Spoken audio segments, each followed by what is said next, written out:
大家好 ，Good morning， 各位新进前辈，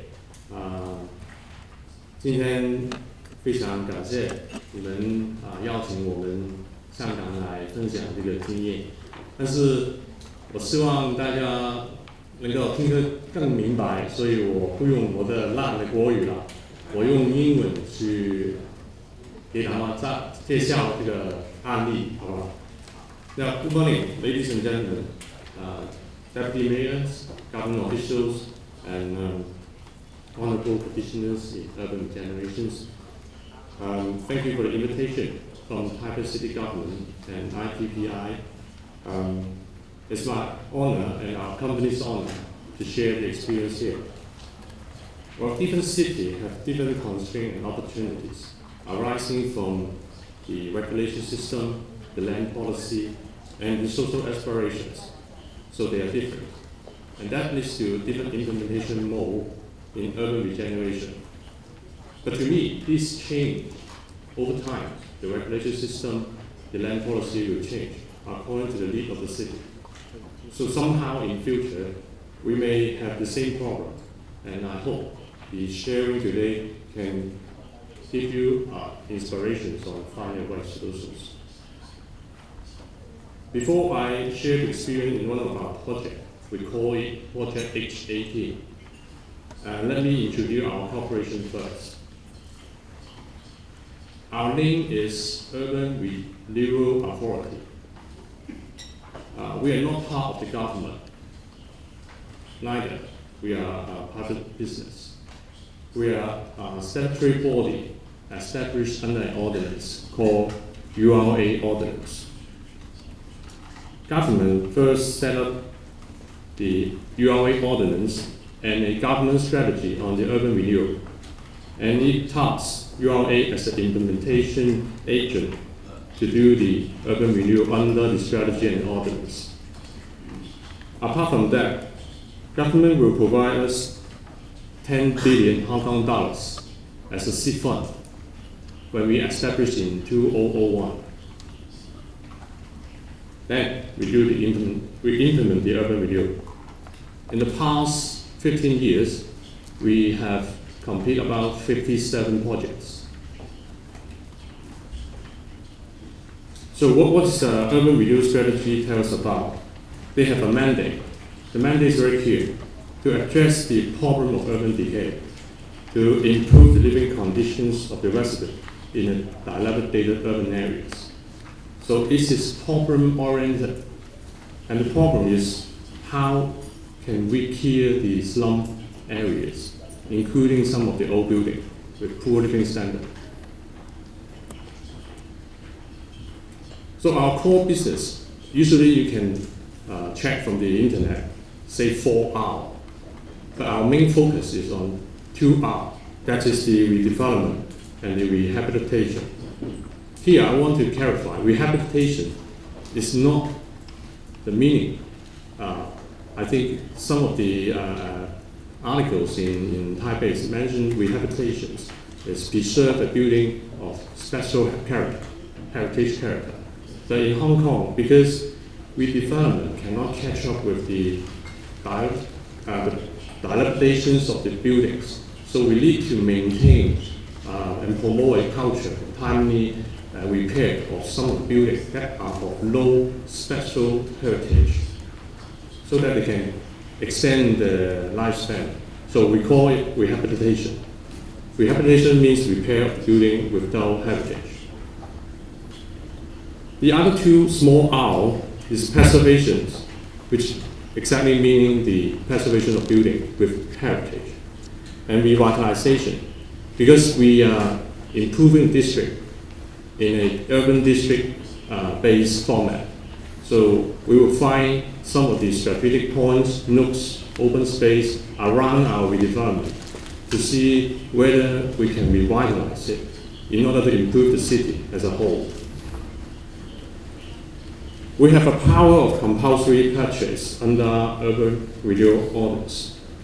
That means if we cannot acquire all the properties in our redevelopment site, we can ask for government and they will help us to resume the whole land for redevelopment. But before that, we will try our best to acquire the premises from the owners. And for example, most of the buildings in our redevelopment site is over 50 years old. We will acquire them at a higher market value so that they can buy a flat of similar size about 7 years old around the district. So normally it will be 2 to 3 times higher than the market value. Unlike other private development, we will also take care of the tenants and try to rehouse them in the public housing if they are eligible, or pay them cash compensation. And the final is the social mission. So redevelopment will become our main strategy in dealing with the urban decay. Preservation and revitalization is somehow a product of 20th century, which comes out in response to the public aspirations.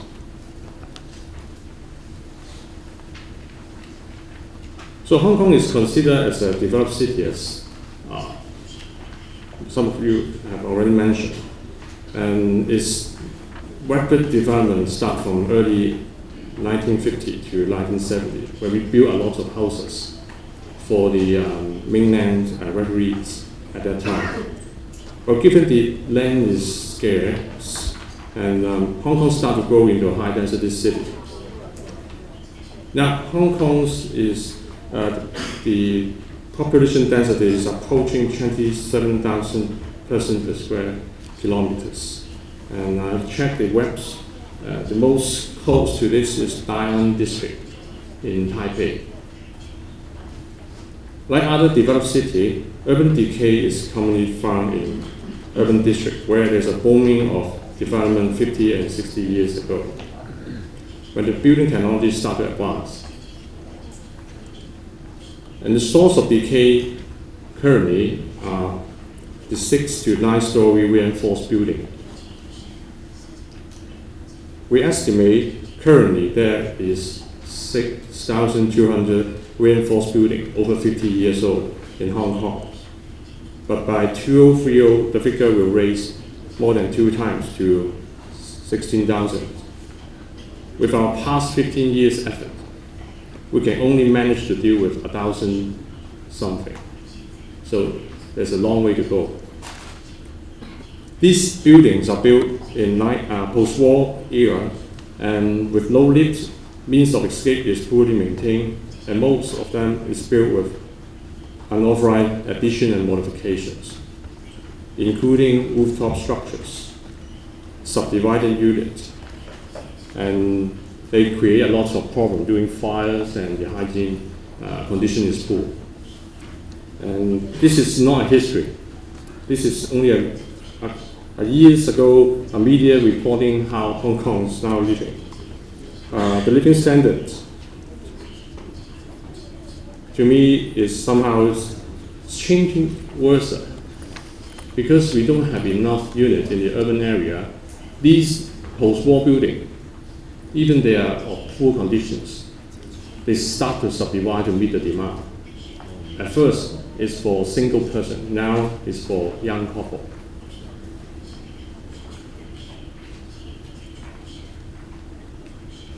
The rooftop squatters is something like I've seen yesterday in 南机场的也有很多。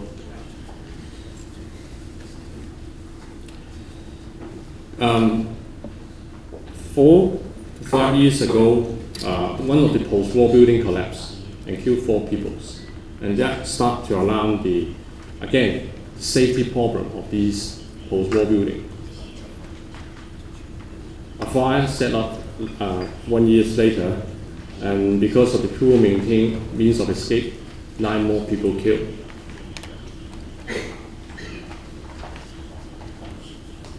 So we need to tackle the urban decay problem. At the same time, the high-density city demand every redevelopment to be the most efficient, and we have to maximize every development potential in our redevelopment. That's how we set off for the urban renewal in Hong Kong. Okay, when we set up, we are dealing with buildings of timber structures. So we call this urban renewal version 1. Very simple. Because of the timber structures only 2 to 3 story, we will demolish it, extinguish the existing streets in green color, and combine for comprehensive redevelopment for commercial use. Again, this is all early 1980s product. When we moved to 1990s, with so many old buildings demolished, some voices come out from the society requesting for preservation of heritage. At that time, heritage means tangible matter, buildings. So we start to move on to version 2 now, which is, can we do the redevelopment at the same time preserve some of the heritage buildings? And we try out these versions in 2 to 3 projects. I just demonstrate one.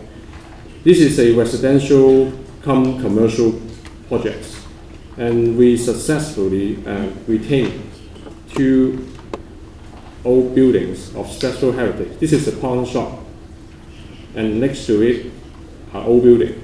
So we demolished the old building, build a new one, and through this transfer of plot ratio, I would say, then we can keep this building.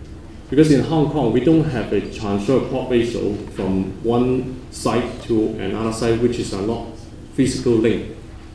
So whenever we need to preserve a building, we have to include that building and become one site. So this is how we do in Hong Kong to preserve tangible matter.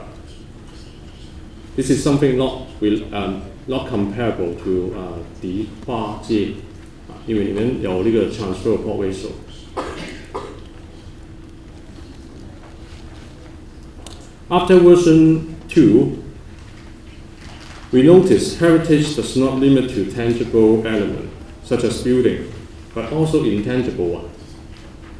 These 2 elements combine to define a local district character. And that's why we try out version 3. And this is the project I want to introduce to you today. H18 project is a site of about 0.5 hectares. And if you look at the locations, this is the CBD of Hong Kong at the central. There's only about 15 minutes walk through the mid-level escalator to the redevelopment site.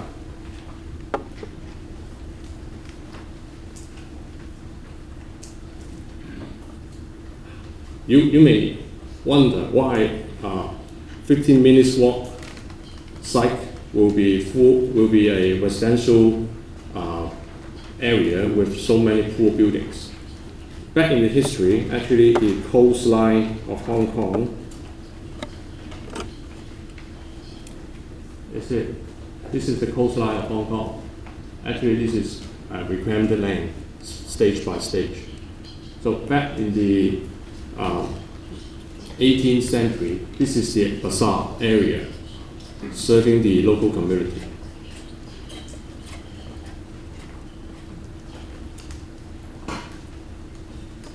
This is the master layout plan of the H18 project. It's a typical one, with typical comprehensive redevelopment. In Site A and B, we have 2 residential towers. In Site C, which connected to the mid-level escalator, we have a hotel and an office. So this is a very typical comprehensive redevelopment mode in Hong Kong. But how this typical redevelopment mode can preserve something intangible, I will talk to you solved it.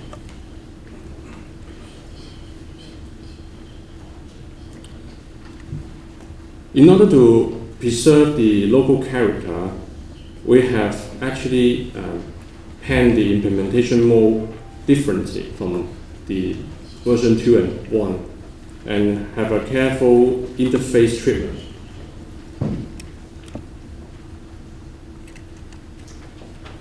So typically, again, this is the existing conditions back in 2010.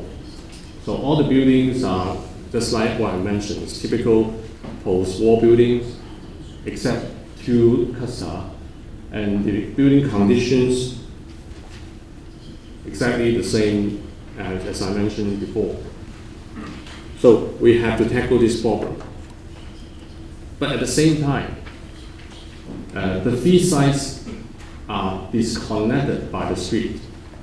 Okay, we intentionally disconnected. Why? Because on the street there is the traditional open street market that exists for 100 years. So in the version 1 and 2, we will extinguish the street and combine into one site. But now, version 3, we intentionally do not take this street into the site area.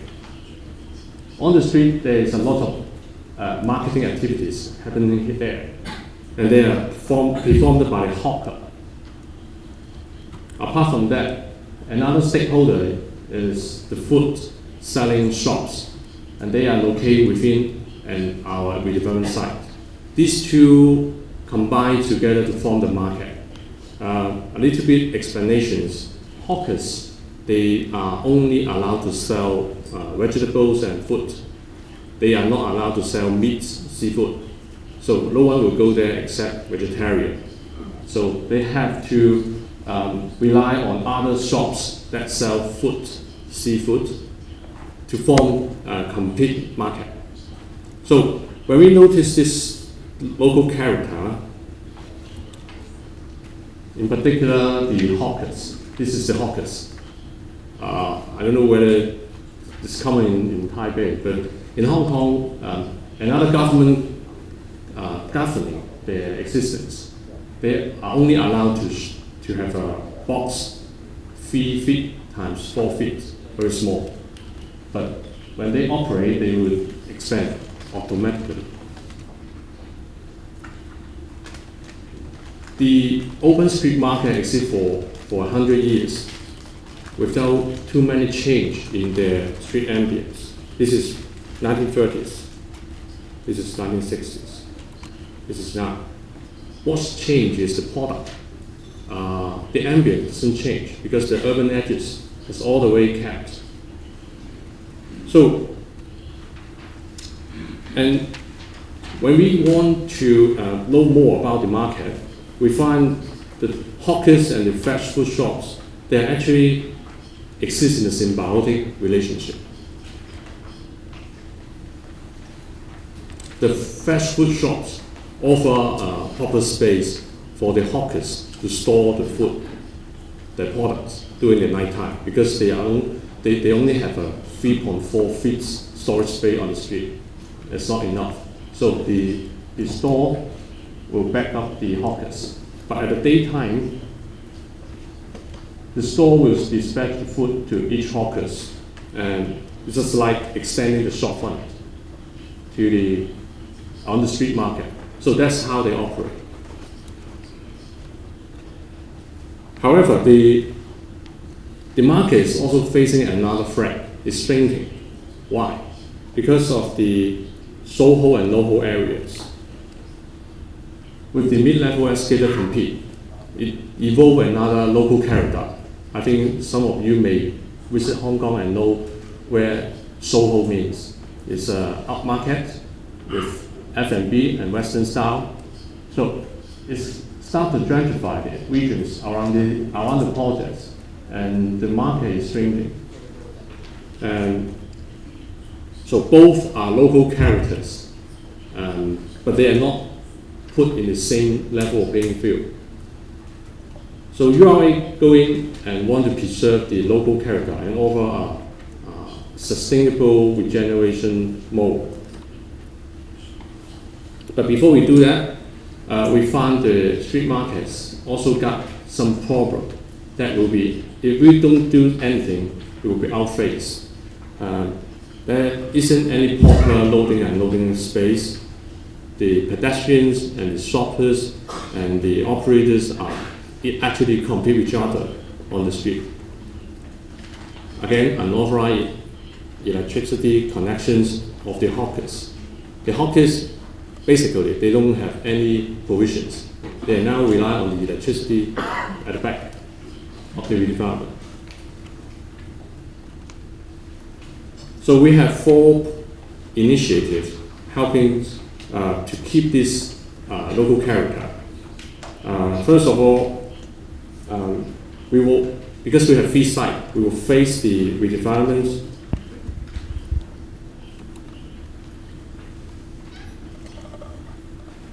We first of all detain all the fast food shop operators from site B to the other 2 sites.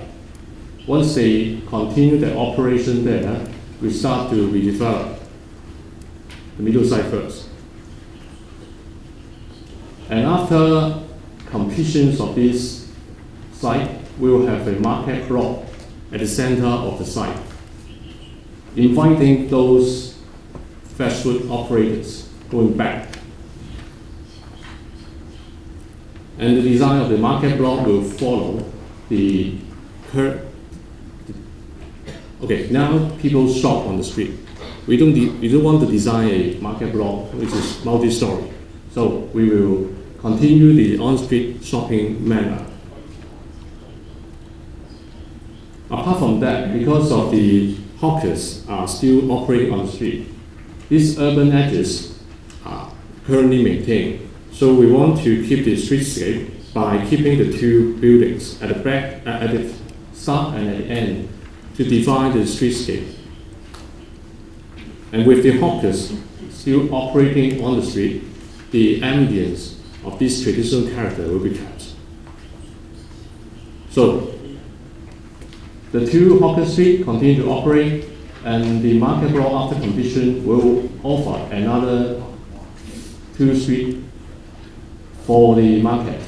And with the preservation of 2 buildings at site, the whole ambience will be kept. This combination of software and hardware that conducive to celebrate the local character will be kept. Apart from the apart from the preservation of the hardware and software, we will also enhance the connectivity to this market. We have a green corridor connecting the 3 sites.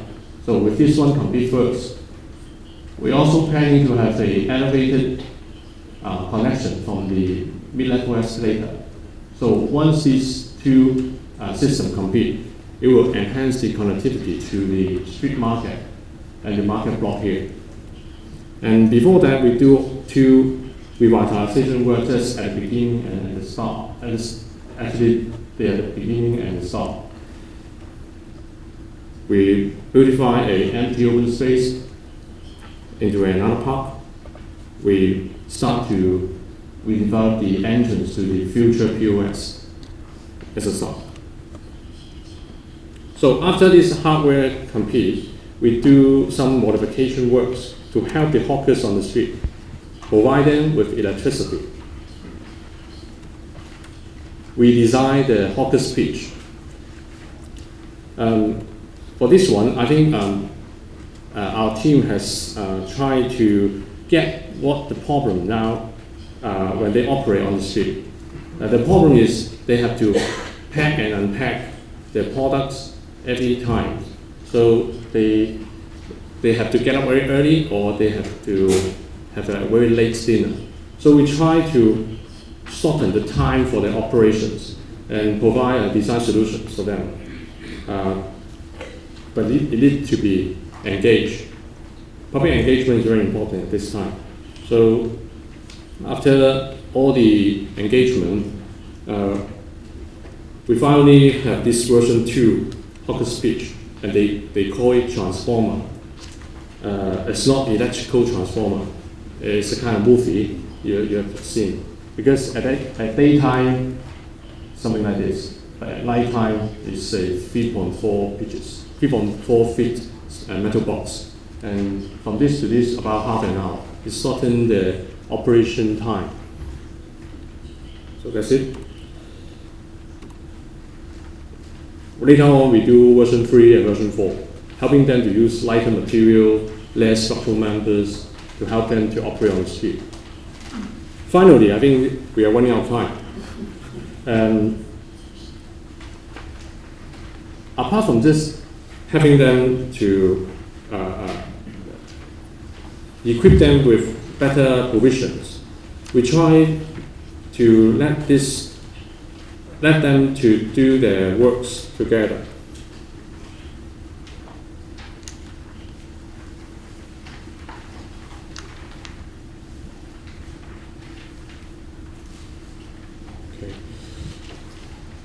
Although jobs have been done to preserve both tangible and intangible elements, the next development will be to develop a sustainable momentum for the market to grow organically. Therefore, we start to help them to build their identity and develop their proactiveness to catch up with the society. So through some of the campaign we use to keep the vibrance of the market, we try to unite each different individual to become a single identity group. Okay, we have 3 events organized. The first one we call it M for money and market. So it's a very common language for them to understand. Then we start to use the food on the second campaign.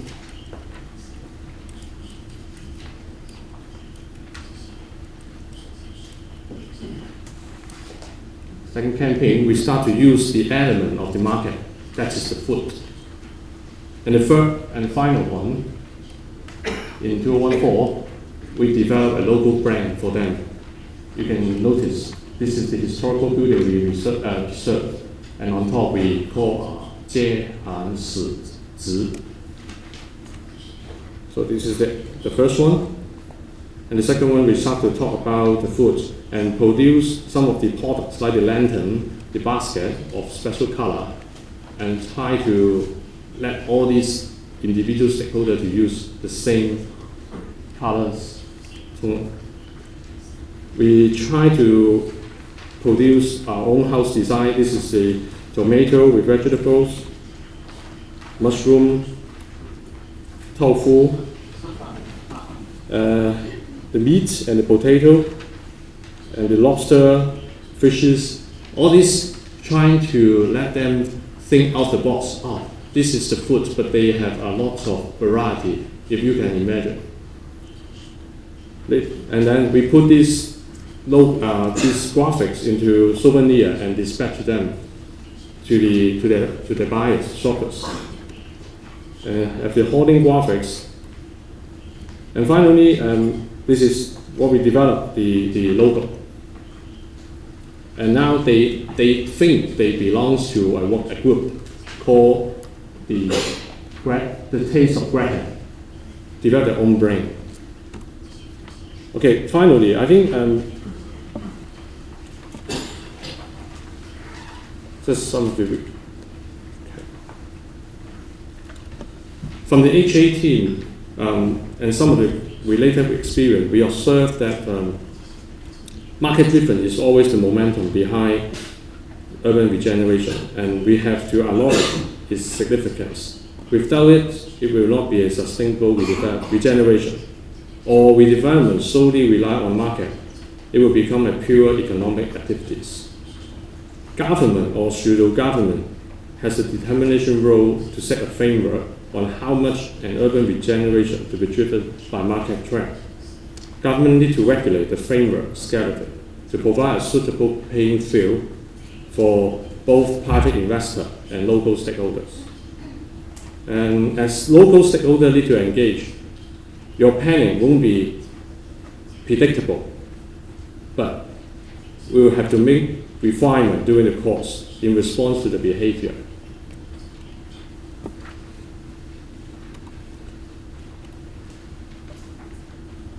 So the best regeneration, if it's a sustainable one, should be a regenerate the district by the district for a holistic approach. We have to consider both intangible and tangible. And sometimes intangible is more important than tangible.